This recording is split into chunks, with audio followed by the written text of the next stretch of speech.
పెట్టుబడి సాయం అందించేందుకు కాంగ్రెస్ ప్రభుత్వం సిద్ధమైంది. ఇప్పటికే ఖరీఫ్ సాగు మొదలైంది. పెట్టుబడి కోసం రైతులు ఎదురు చూస్తున్నారు.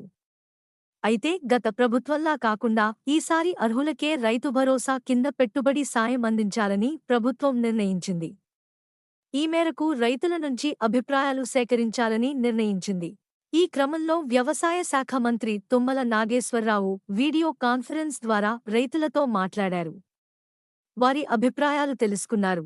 ఈ మేరకు మార్గదర్శకాలు సిద్ధం చేయాలని సంబంధిత అధికారులకు సూచించారు. ప్రభుత్వం ప్రవేశపెట్టే ఏ పథకమైనా అర్హులకు అందినప్పుడే దాని ఉద్దేశం నెరవేరుతుంది. గత బీఆర్ఎస్ ప్రభుత్వం రైతులకు అందించే పెట్టుబడి సాయాన్ని భూమి ఉన్న ప్రతి ఒక్కరికీ అందించింది. దీంతో ఈ నిధులు పక్కదారి పట్టాయి. రియల్ ఎస్టేట్ వెంచర్లు, కొండలు, గుట్టలకు కూడా రైతు బంధు సాయం అందింది.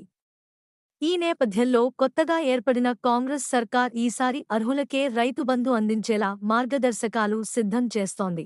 పూర్త పారదర్శకంగా రైతు భరోసా స్కీమ్ అమలు చేస్తామని తెలిపింది. రైతు భరోసా అందించేందుకు ప్రభుత్వం గ్రామాల వారీగా సాగు భూమి వివరాలు సేకరిస్తోంది. రియల్ ఎస్టేట్ భూములు ఎన్ని ఉన్నాయి? కొండలు, గుట్టలు ఎన్ని ఉన్నాయి? సాగులో లేని దేవాలయ భూములు, వక్ఫ్ భూములు ఎన్ని ఎకరాలు ఉన్నాయి అనే వివరాలు 3 రోజుల్లో ఇవ్వాలని వ్యవసాయాధికారులకు సూచించింది. బీఆర్ఎస్ ప్రభుత్వం రైతు బంధు పేరుతో ఏటా రూ. 10,000 చొప్పున చెల్లించింది. కాంగ్రెస్ ప్రభుత్వం ఏటా రూ. 15,000 ఇస్తామని హామీ ఇచ్చింది.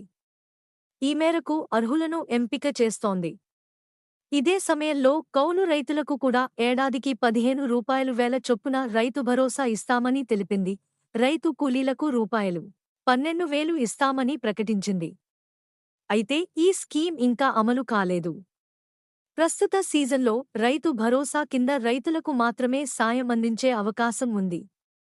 ఈ క్రమంలో అనర్హులను తొలగించి రైతు భరోసా సాయం అందించేందుకు కసరత్తు చేస్తోంది. రైతు భరోసా కొత్త మార్గదర్శకాల ప్రకారం ప్రభుత్వ ఉద్యోగులు, ఐటీ చెల్లింపుదారులు, ప్రజాప్రతినిధులు, బడా వ్యాపారవేత్తలకు పెట్టుబడి సాయం అందదు.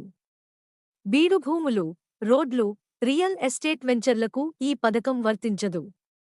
దీంతో ప్రభుత్వానికి భారీగా నిధులు మిగులాయని సీఎం భావిస్తున్నారు.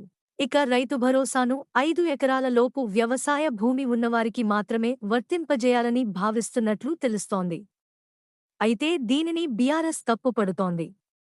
కానీ మంగళవారం నిర్వహించిన వీడియో కాన్ఫరెన్స్ ప్రకారం రైతు భరోసా 10 ఎకరాలలోపు వారికే ఇవ్వాలని చాలామంది రైతులు సూచించారు.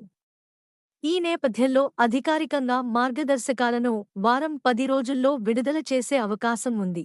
మా యూట్యూబ్ ఛానల్ చూస్తున్నందుకు ధన్యవాదాలు. తాజా వార్తల కోసం మా ఛానల్ను సబ్స్క్రైబ్ చేయండి మరియు బెల్ ఐకాన్ను క్లిక్ చేయండి. తద్వారా మా కొత్త వీడియోలు మీకు వెంటనే అందుతాయి. మీ అభిప్రాయాలు కామెంట్స్లో పంచుకోండి. తదుపరి వీడియోలో కలుద్దాం. ధన్యవాదాలు.